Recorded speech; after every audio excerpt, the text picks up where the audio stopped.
Welcome to the Ad Tech Forum, our 5-part series on supply brought to you by Cadence. We're really excited for our next guest, Jared Wilichinsky. Jared, welcome. Jared is a 20-year veteran in streaming and the ad tech space. Between CBS Interactive and Paramount Plus, his operational chops and knowledge of the inner workings of this industry is quite impressive. Jared lives in San Francisco area and is excited to hop right on. Welcome, Jared. Thank you. And I am very excited to be here. Jared, love the shirt, love the Gator gear. Also behind you, it's so on brand, just representing Paramount, representing your home team. To get started, as one of the most premium content providers, how do you prioritize maintaining brand safety and quality content while maximizing revenue through your partnerships with SSPs? So,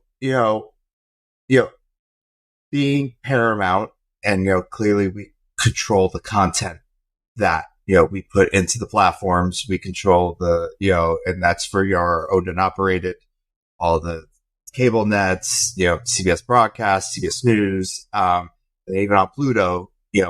We know exactly what we're onboarding. It's not like it's the Wild West where anyone can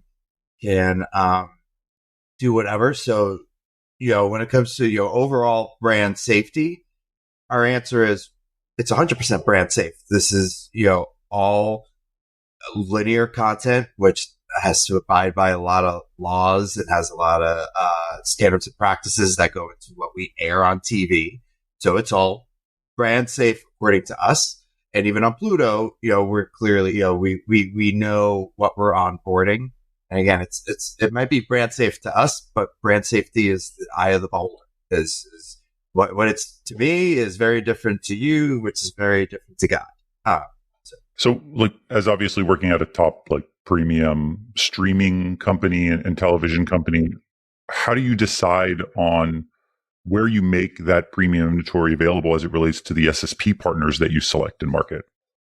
So, I think it's very important to kind of break down a little bit what is the SSP making available to market? Because there's different strategies that go into working with an SSP.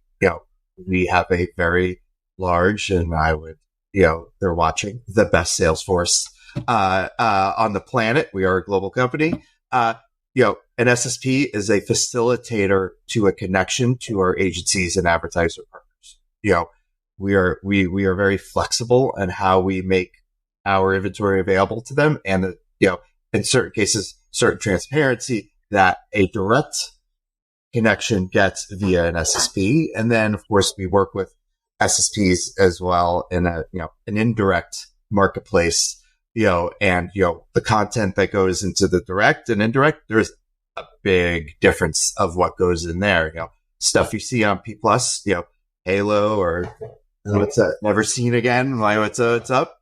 That's not going to be available in an indirect marketplace, but that content is available in an SSP from our direct connections we have with our with the buy side community that sails the stripe. So, Jared, could you share some insights into the strategies and best practices that a content provider like yourself would ensure alignment? How do you ensure alignment between the messaging of the values and interests of the audience and what you're trying to do and the SSPs? It's just, you have so much inventory. Help us understand that. Yeah, it's, if I'm in a dozen meetings a day, this is probably a good part why. It takes a lot of coordination internally and just as much coordination externally. Not necessarily in, the ad operations org.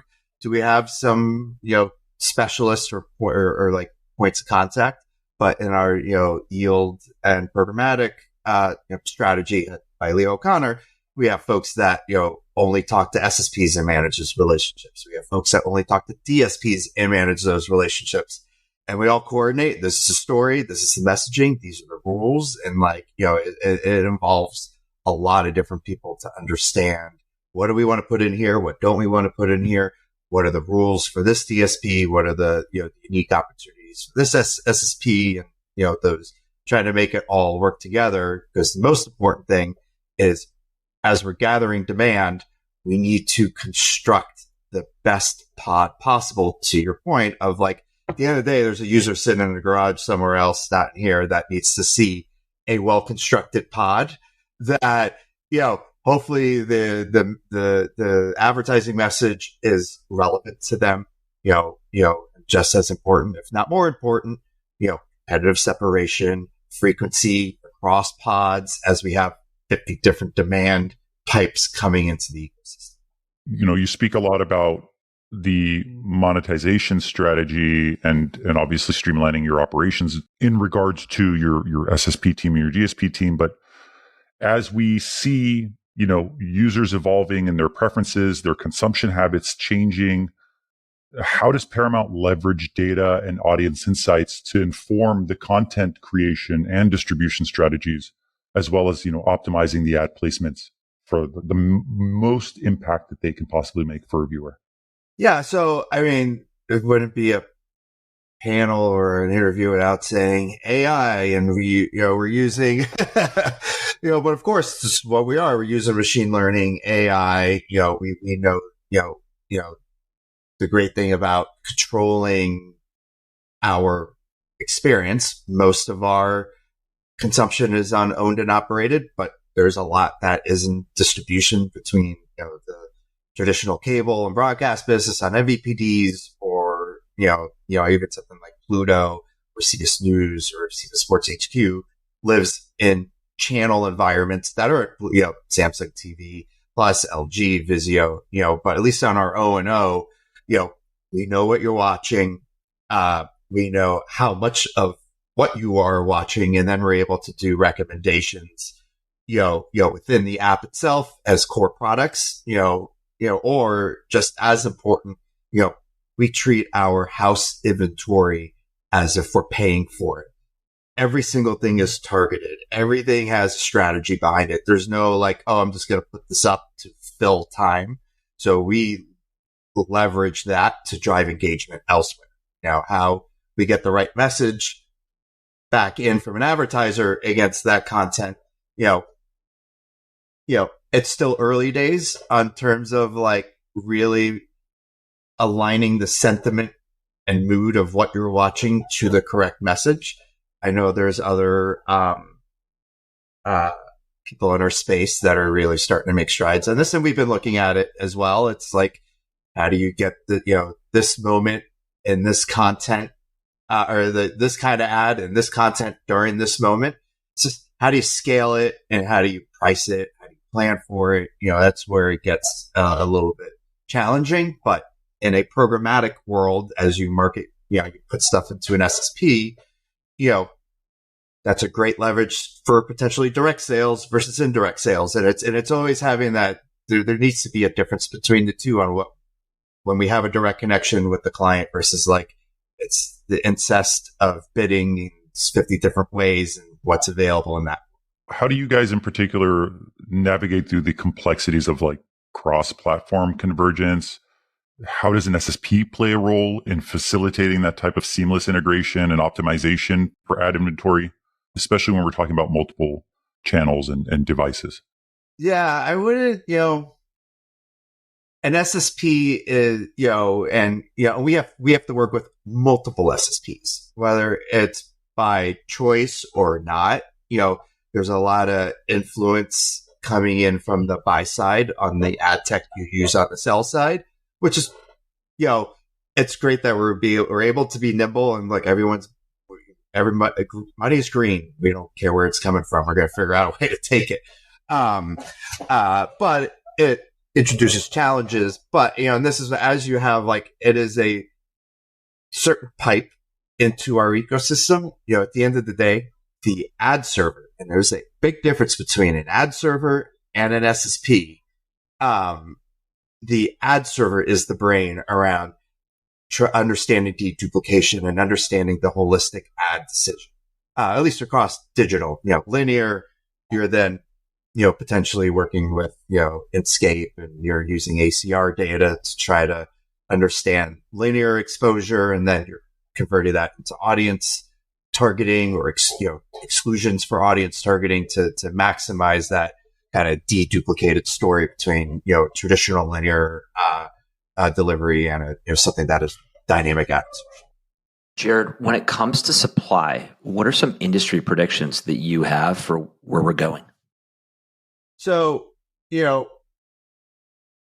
transparency and kind of more signals in a bid request out of like, what exactly am I running on is, extremely important, because we started this off. Brand safety means something very different to us than it does to Clorox, than it does to Procter, than it does to Paramount Pictures family a little bit.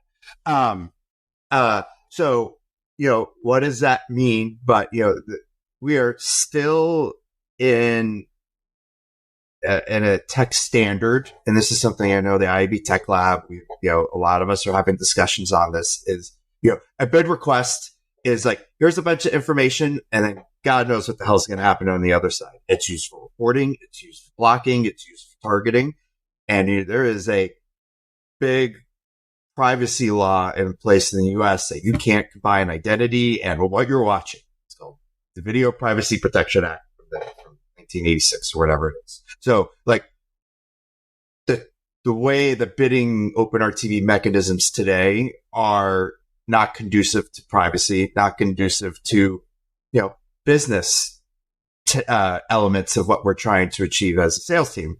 We don't want people cherry picking individual shows, but we also want to be transparent as to what you're running on. Today, there's no way to tell the difference in OpenRTB. There's definitely work that needs to be done as to what's reportable, what's targetable and reportable. Is a DSP going to respect those signals? And as an SSP puts them out, and there's a lot of links in that chain that we have to get.